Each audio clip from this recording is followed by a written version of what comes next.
Ontario, is that in Michigan? At the 34th session of the General Conference of Seventh-day Adventists, Ontario Conference's first president, F.D. Starr, humorously recounted a good friend's confusion over exactly where he was laboring.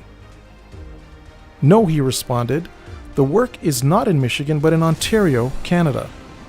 Today, what began as a mission field of the Michigan Conference has grown exponentially from 500 members, 7 churches, 8 companies, and 3 schools 120 years ago to nearly 34,000 members, 131 churches, 27 companies, 17 groups, and 9 schools.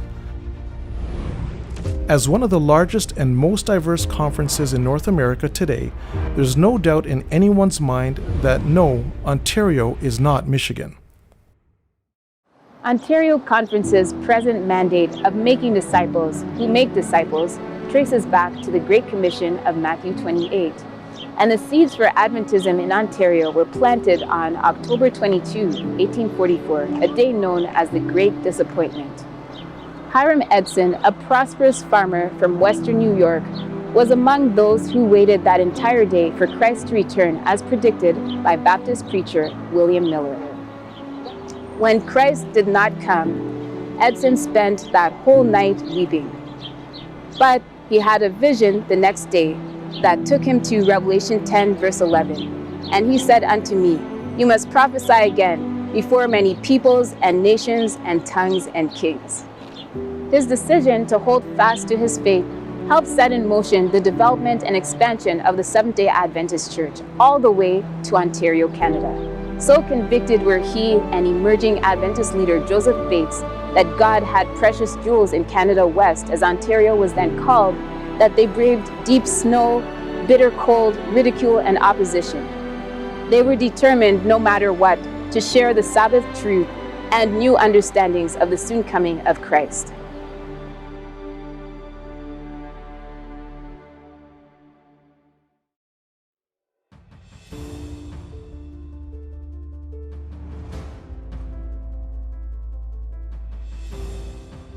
The work in Ontario progressed one person or small group at a time, and there were Sabbath keepers even before Adventism had reached most of Ontario.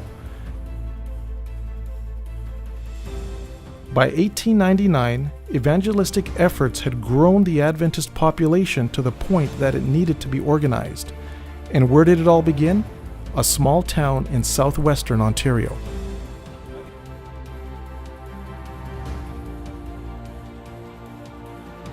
In 1826, the village of London was founded as part of a British military settlement.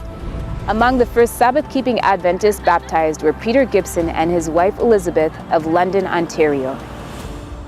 The Adventist Church in London became the first headquarters of Ontario Conference of the Seventh-day Adventist Church, which was organized June 15, 1899 at camp meeting at 235 Piccadilly Street, this very location, with F.D. Starr as its first president. The London Adventist Church was the site of all conference meetings and sessions until 1912, when Ontario Conference moved its headquarters to Oshawa, Ontario.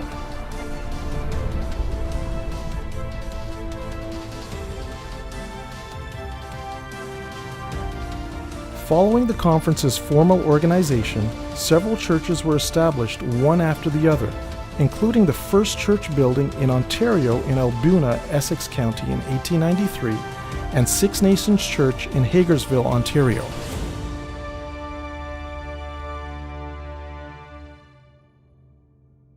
Six Nations Seventh-day Adventist Church holds a critical place in the church's history as one of the oldest existing congregations in Ontario, as well as the first church in North America for Indigenous people. In 1897, William Ward Simpson and William Spare teamed up to do evangelistic work at the reservation in Hagersville, Ontario, at the request of Chief Hill, who had learned about the Sabbath from a copy of Bible readings.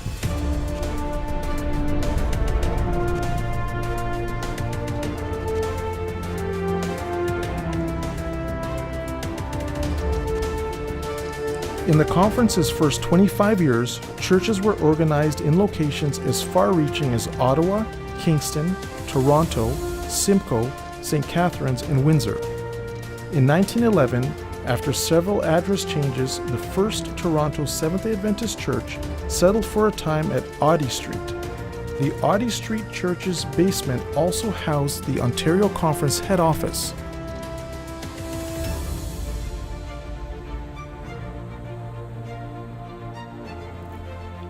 The growth of the Ontario Conference ebbed and flowed in its earlier days.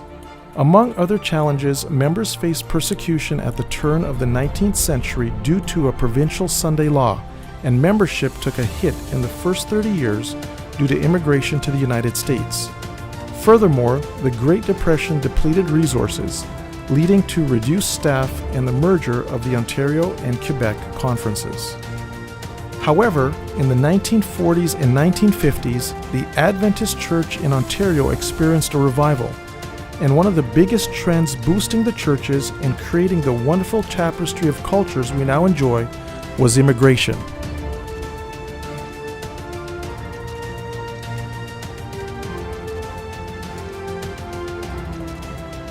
In the early 1960s, Ontario Conference of the Seventh-day Adventist Church successfully established a congregation that would meet the needs of the early wave of immigrants from the Caribbean.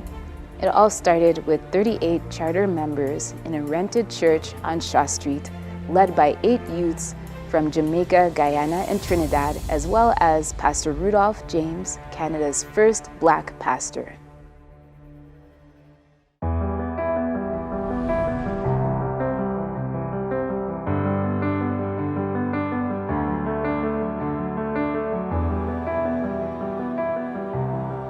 Since 1899, Ontario Conference has proven itself to be a trailblazer as reflected in the broad cultural representation, yet maintaining unity in diversity. For instance, today there are 22 different language groups represented in the conference as churches, groups, or companies. Filipino and Hispanic congregations are among those experiencing the most growth in recent years, following immigration trends. Traversing the province, we found amazing examples of God's provision in the north, east, south, and west. Listen to just a few of many such stories in Ontario from our nation's capital. Ottawa Seventh-day Adventist Church officially opened at its current home, 2200 Benjamin Avenue, in 1975. In 2004, the church embarked upon a building expansion project to better meet the needs of its community, which was completed in November 2005. With savvy financial planning and excellent leadership, as well as contributions from church members, friends, the Ontario Conference of the Seventh-day Adventist Church, and the Seventh-day Adventist Church in Canada, Ottawa Church was able to pay off a 25-year mortgage for the building expansion in less than 15 years.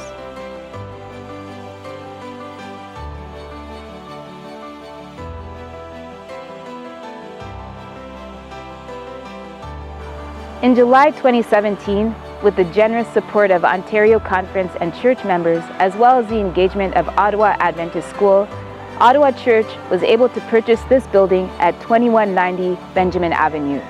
This provided a new home for Ottawa Adventist School and the facilities that will allow the church to be a center of influence in the nation's capital.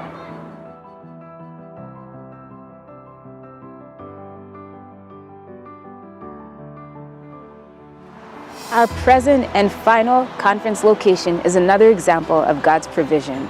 As it has evolved, Ontario Conference has shifted locations multiple times, and from 1932 to 1971 was part of a combined Ontario-Quebec conference. Within this building, you will find a model of unity in diversity, as the staff complement of 49 people comprises nearly 25 different nationalities. Every morning, we worship together and pray for the church's needs across Ontario and for the vital work God has entrusted to us.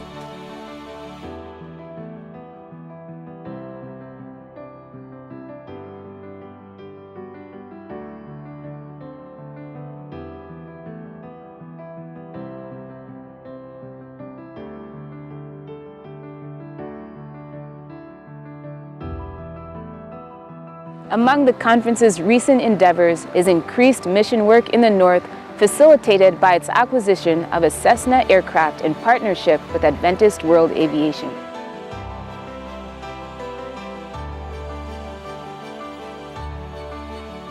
Our eagerly anticipated health and wellness center to be constructed on donated land in Marlbank, Ontario, will promote physical, mental, and spiritual health. This site could also serve as a location for future camp meetings. Furthermore, in 2011, the conference started a new ministry for seniors. This ministry offers oversight of the development of new clubs for seniors across Ontario, publishes a biannual magazine called Highlighting Seniors, and organizes trips to places such as Sight and Sound and the Creation Museum. On November 26, 2016, after 8 years of meeting as a small group, led by Pat Page, her husband Ralph, and Charles Thomas, a new church for the visually impaired was inaugurated with the support of conference administrators and directors. As the first church for the visually impaired in North America, Hope Vision Fellowship is a testament to God's blessings and love. The conference also holds an annual blind camp at Camp Frenda in beautiful Muskoka, where our thriving ministry also includes summer camps for children and youth and retreats for Adventists and other groups.